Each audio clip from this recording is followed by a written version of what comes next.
Bum bum bum bum bum bum bum bum bum bum bum bum bum bum bum bum. In this unit, you'll learn how personal hygiene helps to prevent food contamination and foodborne illness. Lesson 1 is about hygienic work practices. Work practices refers to the way you do something at work. You will notice that some slides have a little cloud in the corner like this, with a letter and a number. This lets you know that the information on the slide can help you to answer a question in your cluster assignment. In this case, Part A, Question 11.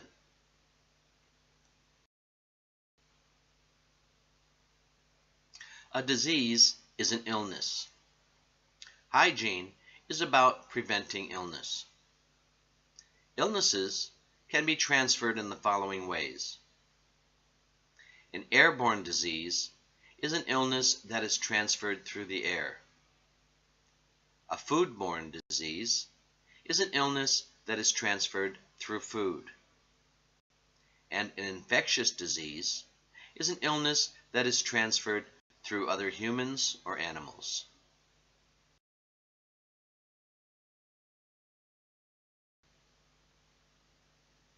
When we talk about hygiene, we are referring to a high level of cleanliness.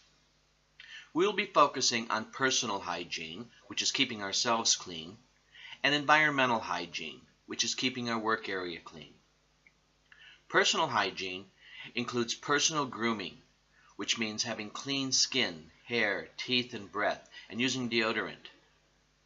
It means being clean-shaven and having your hair combed, wearing a clean uniform and covering your hair, wearing no jewelry, clean, trimmed fingernails with no polish, and regular hand washing. Environmental hygiene includes the work areas and equipment, including fixed equipment like stoves, bench tops, sinks, fridges. It includes walls, floors, and shelving in the kitchen and in the food and equipment storage areas. And linens, such as uniforms, aprons, cleaning cloths, tea towels, oven mitts, tablecloths. Environmental hygiene also includes the garbage area, both the bin area inside the kitchen and the collection area outside.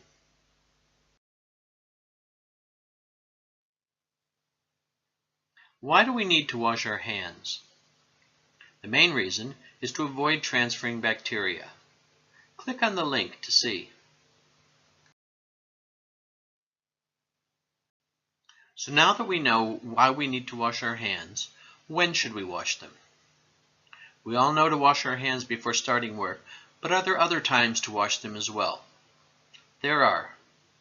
We wash our hands anytime they're dirty, after using the toilet, after touching our face or hair, after preparing or serving food, after touching raw meat, after eating, tasting, drinking, or smoking, and after coughing or sneezing. There is a correct way to wash our hands. Click on the link to see how.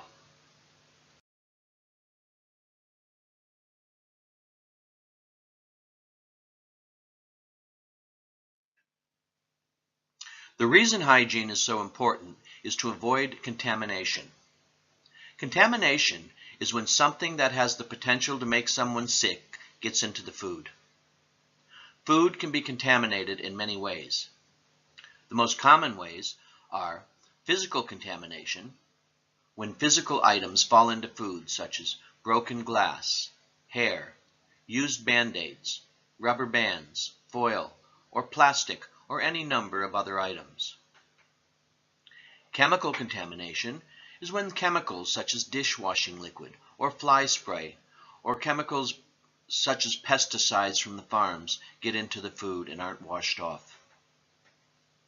The most common type of contamination is microbiological contamination, when bacteria, viruses, and other microorganisms get into food. They can contaminate the food through dirty uniforms, dirty hands, coughing in the food, preparing food when sick, or when you have open cuts or sores. Another way that microorganisms can be transferred to food is through cross-contamination. Cross-contamination is when bacteria is transferred from one place to another. An example of this is when a chopping board has been used to cut raw meats. Raw meats carry bacteria.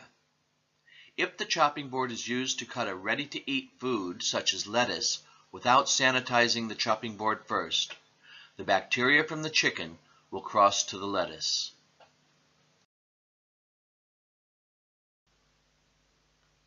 There's a big difference between cleaning and sanitizing. Cleaning is when you use a detergent and water. The steps for cleaning are: first, remove any visible dirt, food, or any other debris with a cleaning cloth. Next, you wash the area or item with detergent and warm water. Then, you rinse the detergent. Finally, you dry the area or allow it to air dry. Sanitizing is done with an antibacterial spray on a surface that has already been cleaned.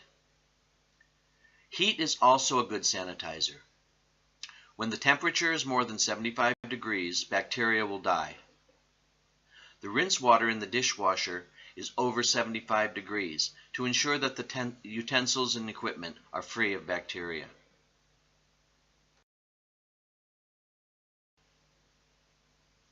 There are many areas to clean in a hospitality establishment, and good hygiene is important in each of them.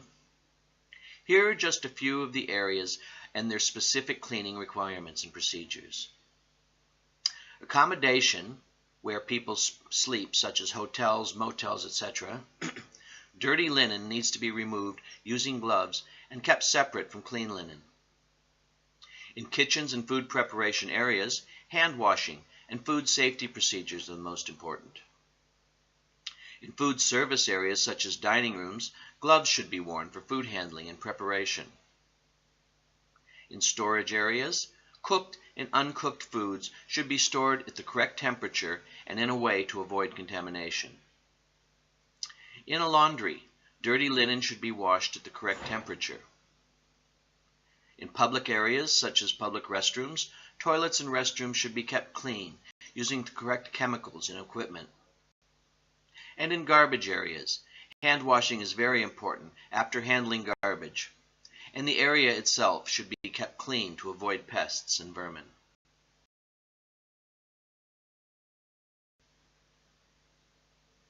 Now let's check to see what you've learned in this module. Click on the link and you'll be taken to an online quiz. Enter your name and the access code. You'll be given 20 minutes to complete the quiz. The results will be sent to the teacher.